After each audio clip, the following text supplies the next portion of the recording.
శ్వేతపత్రాలు ఇచ్చేప్పుడు పోలవరం శ్వేతపత్రం ఇచ్చారు. ఒక విలేకరు గారు అడిగారు అమాయకంగా, సార్ పోలవరం మీరు అప్పటికే 72% కట్టేసా అని చెప్తున్నారు కదా, మిగతా 28% ఎప్పుడు పూర్తి చేస్తారండి? మీరే మొత్తం మీరు కట్టారుగా ఇప్పుడు దాకా 72% అంటే ఎవడో తెలుసు ఎప్పుడు పూర్తవుద్దో నాకే తెలియదు అంటాడు. 40 ఏళ్ళ ఇండస్ట్రీ, 14 ఏళ్ళ ముఖ్యమంత్రి అని చెప్తారు, 4వ ప్రమాణ స్వీకారాన్నేమో డబ్బాలు కొట్టి రాసుకుంటారు, పోలవరం శ్వేతపత్రం ఇచ్చేస్తాకెళ్ళి పోలవరం చూస్తానికి వెళ్తారు, పోలవరం ఎప్పుడు పూర్తవుద్దంటే ఏమో నాకేం తెలుసు అంటాడు. ఇది అనుభవం. అది అయిపోయిన తర్వాత అమరావతి వెళ్తారు, అమరావతి మొత్తం తిరుగుతారు. విలేకరు గారు అడుగుతారు, సార్ అమరావతి ఎప్పుడో పూర్తి చేస్తారు సార్, ఎంత ఖర్చు అవుద్దని చెప్పని. ఏమయ్యా ఏం మాట్లాడతారు? నిన్ను అడగాలి ఇవన్నీ కూడా, నిన్ను కూర్చోబెట్టి ఇక్కడ అడిగితే అప్పుడు చెప్తావు సమాధానం. అతను విలేకరు ఉద్యోగం అతనిది, అతన్ని అక్కడ కూర్చోబెట్టితే మరి రాజీనామా చేసి కూర్చోబెట్టాల్సింది కదా విలేకరు గారిని. కూర్చోబెడితే ఏమని చెప్పేవాడేమో, ఆయన ఓ రోజంతా అమరావతి అంతా తిరిగి చెప్పేవాడేమో ఇంత ఇన్నాళ్ళలో పూర్తి చేస్తా, లేకపోతే అవుద్దా అని. అమరావతి అవుతుందా అవదా? ఇంతమంది అమాయకుల్ని ఆశ పెట్టారు కదా, ఇవాళ రండి కొత్తగా ఇక్కడ పెట్టుబడులు పెట్టండి అని పిలుస్తున్నారు కదా. ఇవన్నీ కూడా తూచి కార్యక్రమాలు. అలాగే విద్యుత్ శాఖ మీద శ్వేతపత్రం ఇచ్చారు. ఆ శ్వేతపత్రం రోజు కూడా విలేకరులందరూ మిత్రులందరినీ కూడా పిలిచారు. అన్ని జగన్మోహన్ రెడ్డి గారి మీద అసత్యాలు చెప్పారు, లేని అప్పులు చెప్పారు, పాపాలు అప్పులు చేసిందేమో ఆయన చేసేసి. ఒక విలేకరు గారు అడిగారు, ఏమండి మీరు నాణ్యమైన విద్యుత్ని రేటు పెంచకుండా రేట్లు తగ్గించిస్తా అని చెప్పారు కదా అంటే వెంటనే ఆ విలేకరు మీద రివర్స్ అయిపోయారు. ఏం మాడుతున్నాను, ఎవరు చెప్పాడు? ఆయన చెప్పానా? ఆయనే చెప్పాడు. ట్రూ అప్ ఛార్జెస్ లేకుండా జగన్మోహన్ రెడ్డి గారు ట్రూ అప్ ఛార్జెస్ పేరుతో కరెంటు రేట్లు పెంచకుండా ట్రూ అప్ ఛార్జెస్ మీద మీ మీద భారం వేసి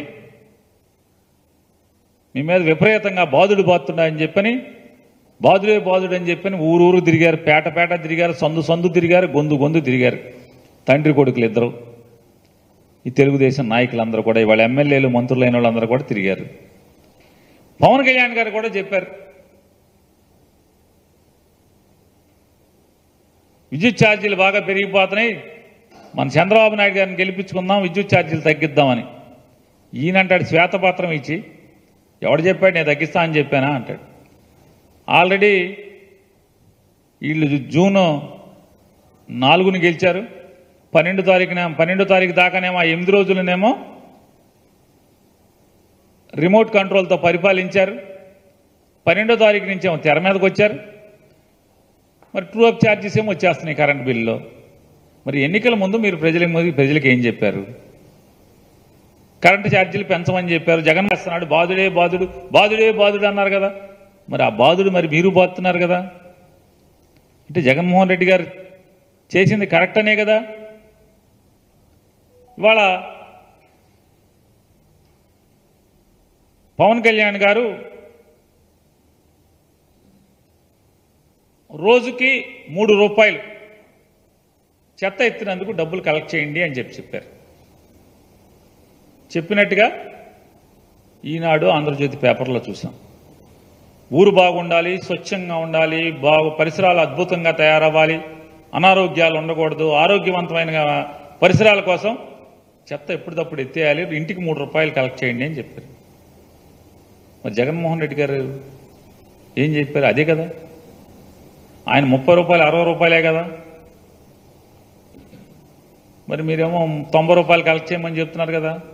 మీరు అపోజిషన్లో ఉన్నప్పుడేమో చెత్త మీద పన్ను వసూలు చేస్తారా? చెత్త ముఖ్యమంత్రి అని ఒకడు, చెత్త నా కొడుకని ఒకడు. మరి మిమ్మల్ని ఏమనాలి ఇప్పుడు? అదే చెత్త పన్నుని కొనసాగిస్తున్నటువంటి ఈ రోజుకి మీరెక్కి 35 రోజులైంది. చెత్త పన్ను ఎక్కడన్నా ఆపారా? ఏ ఊర్లో అన్నా ఆపారా, ఏ మున్సిపాలిటీలో అన్నా ఆపారా? చెత్త పన్ను ఆపలేదు కదా. ఆపకపోగా అద్భుతం ఇది చెత్త పన్ను అనేది. ఇది జగన్మోహన్ రెడ్డి గారు రోజుకి రూపాయి, 2 రూపాయలు వసూలు చేశాడు. కాదు 3 రూపాయలు వసూలు చేయండి అని మీరే చెప్తున్నారు. జగన్మోహన్ రెడ్డి రూపాయి, 2 రూపాయలు వసూలు చేశాడు రోజుకి, మనం 3 రూపాయలు వసూలు చేద్దామని చెప్తున్నారు. జగన్మోహన్ రెడ్డి గారు అధికారంలో ఉండి ఇదే పని చేసినప్పుడేమో చెత్త నా కొడుకు, చెత్త ముఖ్యమంత్రి అన్నారు. మరి మీరందరూ ఎవరు అని అడుగుతున్నాం నేను. చెత్త పన్ను రోజుకు రూపాయి, 2 రూపాయలు వసూలు చేసినందుకు జగన్మోహన్ రెడ్డి గారు చెత్త నా కొడుకు, చెత్త ముఖ్యమంత్రి అయితే మరి మీరందరూ ఎవరు?